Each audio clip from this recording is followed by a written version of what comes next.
ये कहानी तीन दोस्तों की है जिनका नाम विक्रम, सुनील और जॉन होता है, जो बम्बई शहर में नौकरी करने के लिए आते हैं। तीनों बचपन के दोस्त कुछ कर दिखाने का सपना लिए इस भीड़ भाड़ वाली जगह मुकाम पाने के लिए दर दर भटकते हैं। उन्हें कोई भी रास्ता नजर नहीं आता। अपने छोटे से गांव में रहकर कॉलेज की पढ़ाई करने वाले सुनील और विक्रम ने कभी सोचा नहीं था कि सफलता पाने के लिए इतना दर्द झेलना पड़ता है। वहीं जॉन अपने पापा के बिजनेस में पहले से ही संघर्ष कर चुका था, जिस वजह से उसे इन सब चीज़ों की आदत सी हो गई थी। जॉन अच्छे से जानता था कि सफलता इतनी आसानी से नहीं मिलेगी, क्योंकि उसने अपने पापा को दिन रात मेहनत करते हुए देखा था। तभी तीनों को सुबह से भटकते भटकते शाम हो जाती है, लेकिन न कोई नौकरी न ही कोई रहने का ठिकाना उनके यहाँ लगता है। तीनों मायूस होकर एक छोटे से होटल में खाना खाते हैं। दरअसल उनके पास कोई खास पैसे भी नहीं होते हैं। वह तो सिर्फ अपनी एक दो दिन की व्यवस्था बनाकर निकले थे। उन्हें लगा था कि आते ही उनके साथ कोई चमत्कार होगा और उनको नौकरी मिल जाएगी। तीनों एक बिल्डिंग के पास पहुंच जाते हैं। कुछ देर बाद सभी बिल्डिंग के गेट के पास बैठ जाते हैं। एक दो घंटा बैठे हुए गुजर जाते हैं। तभी बिल्डिंग के चौकीदार की नज़र उन पर पड़ती है और वह जोर की आवाज़ में उन्हें डांटते हुए कहता है, कौन हो तुम, यहाँ क्यों बैठे हो? तीनों अजनबी शहर में किसी को पहचानते नहीं और न ही उनका कोई ठिकाना। तीनों अपनी जगह पर जल्दी खड़े हो जाते हैं और अपनी बात चौकीदार को बताते हैं। चौकीदार को तीनों की हालत देखकर उन पर तरस आ जाता है। उसे एहसास होता है कि कुछ सालों पहले ऐसे ही वह काम मांगने आया था, तब किसी ने उसे सहारा दिया था और आज कम से कम वह इतने बड़े शहर में छोटे से काम के साथ जीवन यापन कर पा रहा है। जॉन उन तीनों में थोड़ा समझदार होता है। वह चौकीदार से कहीं रहने के जुगाड़ की बात कहता है, क्योंकि उसे पता है कि अभी उनकी हालत किराया देने की नहीं है, तो उन्हें कोई किराया से कमरा क्यों देगा। तभी चौकीदार अपने एक दोस्त से फ़ोन पर बात करता है, जो वहीं से कुछ ही दूर पर बंगला नंबर 17 में साफ सफाई का काम करता है।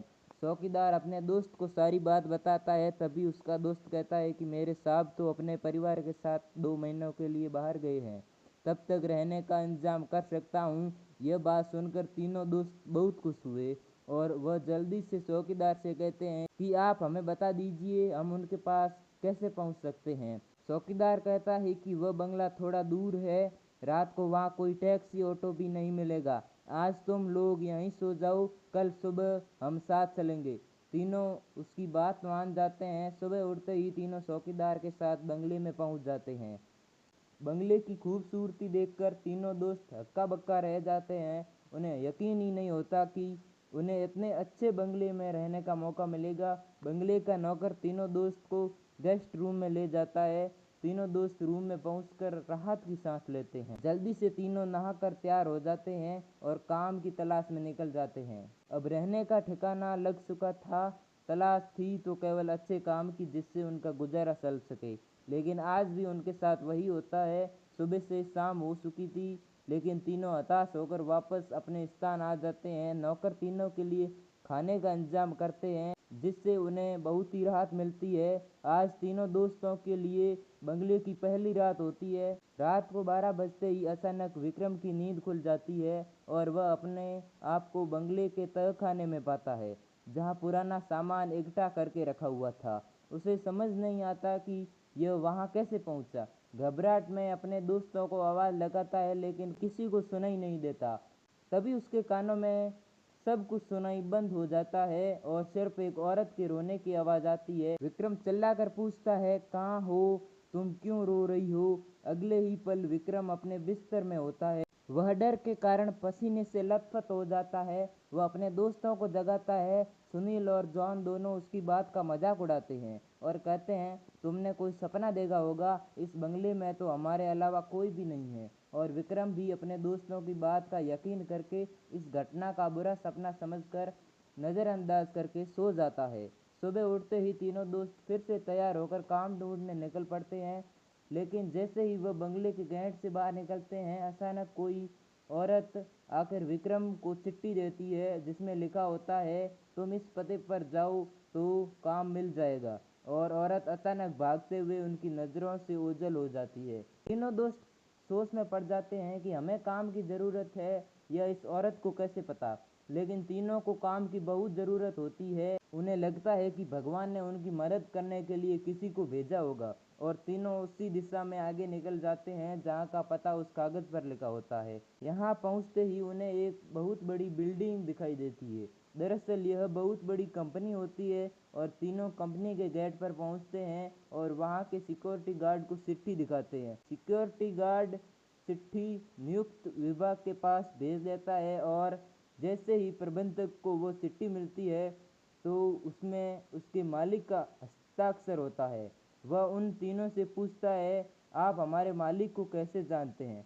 तभी विक्रम जवाब देते हुए कहता है कि अब प्रबंधक के पास इनको काम न देने के अलावा कोई विकल्प नहीं होता। इस कंपनी के मालिक का हस्ताक्षर जो इस चिट्ठी पर मौजूद था। कंपनी के मालिक 7 दिनों की ट्रिप पर विदेश कंपनियों के दौरे में थे और उस बीच उनसे कोई संपर्क नहीं था। इसलिए प्रबंधक ने उन तीनों को काम पर रख लिया और अपने साथ उन्हें काम की जगह दिखाने ले गया। लेकिन विक्रम अचानक ही दूसरे रास्ते की तरफ मुड़ जाता है और वह सीधे बॉस के चैम्बर के सामने पहुंचता है और दरवाजे के ताले को पासवर्ड से खोल देता है। कंपनी का प्रबंधक यह देखकर आश्चर्यचकित रह जाता है। उसे यकीन ही नहीं होता कि जो पासवर्ड केवल कंपनी के मालिक को पता है वह इसे कैसे पता चल गया। अब प्रबंधक उसे कोई खास आदमी समझने लगता है। हो ना हो यह व्यक्ति बॉस ने ही भेजा है और वह उसे बिना रुके हुए अंदर जाने की इजाज़त दे देता है। जॉन और सुनील यह सब देखकर समझ नहीं पाते कि विक्रम को यह सब कैसे पता। तभी अचानक विक्रम सभी को बॉस के चैम्बर से बाहर जाने को कहता है और चैम्बर का दरवाज़ा बंद कर देता है। कुछ ही घंटों के बाद प्रबंधक को बॉस का फ़ोन आता है और बॉस प्रबंधक से पूछता है कि मेरे कंप्यूटर को किसी ने इस्तेमाल किया था। तभी प्रबंधक सारी बात बता देता है। बॉस गुस्से से मैनेजर को बोलता है, जल्दी से जाओ और उसे रोको, नहीं तो मैं बर्बाद हो जाऊंगा। और जैसे ही चैम्बर का दरवाज़ा खोलता है तो वह देखता है कि विक्रम बेहोश पड़ा है। प्रबंधक अपने सुरक्षा कर्मियों से उसे उठाने को कहता है और कुर्सी पर वापस बैठाता है। तभी विक्रम को होश आता है। प्रबंधक गुस्से से विक्रम को बोलता है, तुमने क्या किया? मेरे बॉस बहुत नाराज़ है। लेकिन विक्रम को कुछ याद नहीं। वह अपने बंगले के गेट से यहाँ तक कैसे आया?